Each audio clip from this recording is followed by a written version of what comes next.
Good morning, everybody. It is Cliff London coming to you early this cold ass morning. I believe the temperature outside is about 22 degrees, so I definitely don't want to go to work and deal with the general public today. But hey, rather have a job than not have one. Anyway, this video this morning, I first have to give some disclaimers because I know how people like to put words in other people's mouths and misconstrue things. So I'm just going to say this up front that I in no way condone any violence or discrimination or racism against somebody because of color or sexual preference. That being said, time for a little story time with Cliff London. Because this was brought up, this was triggered, by the way, because I saw a story on TV about gay, so-called gay children being harassed at school.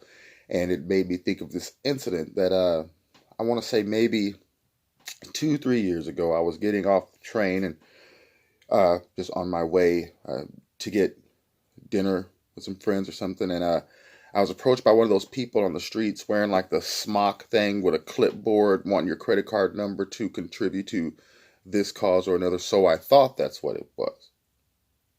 Uh, it wasn't that. I want to say this guy was a LGBTQ activist.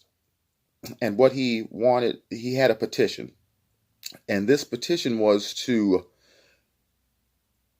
fine the parents of a child that used a homosexual or caused harm or basically abused the quote unquote gay, cross-dresser, or whatever, what have you, student. So the petition was, for example, if little Johnny says, "Hey, Bobby, you look like a," and now he goes and tells the teacher, and you get a call home, and now your parents have to pay $500 because because your little kid called somebody a name. Now,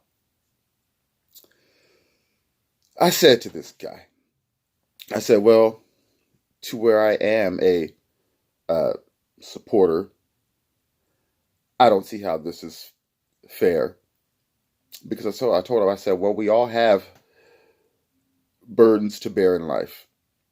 No one is immune from these things. Money can't, buy your way out of tragedy. Money can't buy you. There's a lot of things that money cannot do. That being said, it can do a lot of things as well. But my point in it was this: that uh, now I'm not saying it's a choice, but I'm just speaking in hypotheticals here, meaning outward appearance and what have you. So if I wake up in the morning and I choose to portray myself in a gangster type fashion. Most of the time now it's studio gangsters. But if I wanted to make myself look as quote unquote hardcore as possible, the tats hanging out, the grill, I mean, vintage 1990 car jumping gangster or wannabe gangster.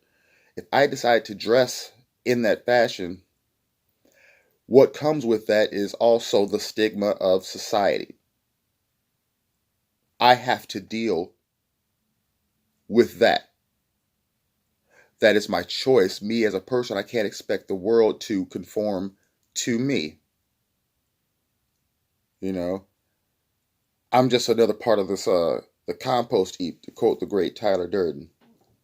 Uh, and so he looked at me and he says, yes, but wouldn't you want your child protected? And I was like, well, sir, but kids are going to be kids. I was like, this whole money thing and charging the parents, I was like, you're just going to breed more resentment and prejudice.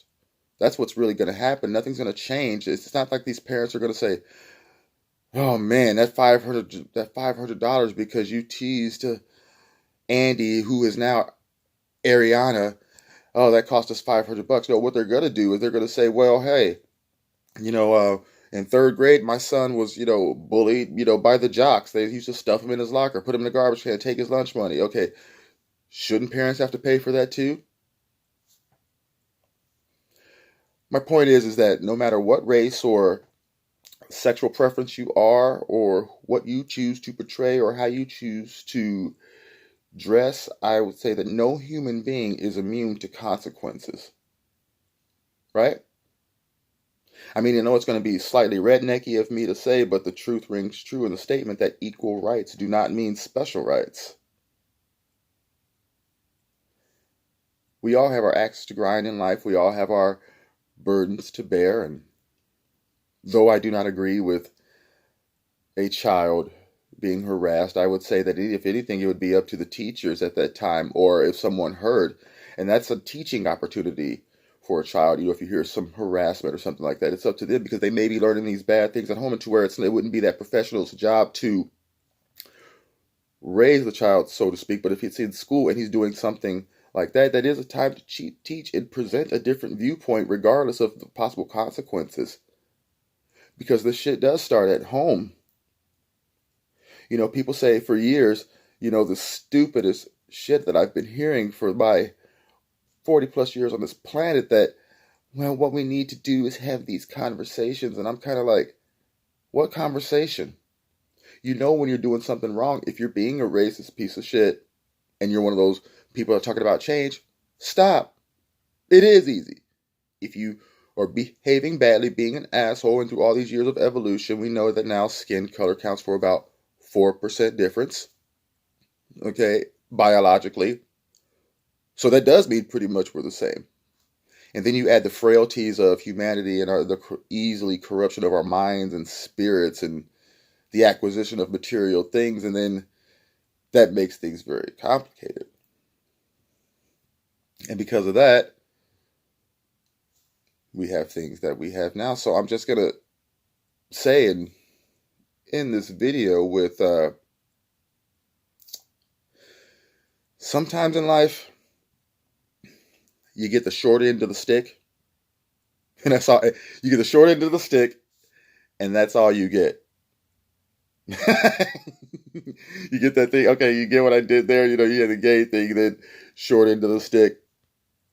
No? Okay, well, anyway, if you have enjoyed my video this morning, please like the video, hit the bell so you get notifications, comment on this video, rate this video, share this video. My name is Cliff London, and if you've made it to this part of the video, thank you very much for watching. And remember, there is no fate but what we make for ourselves.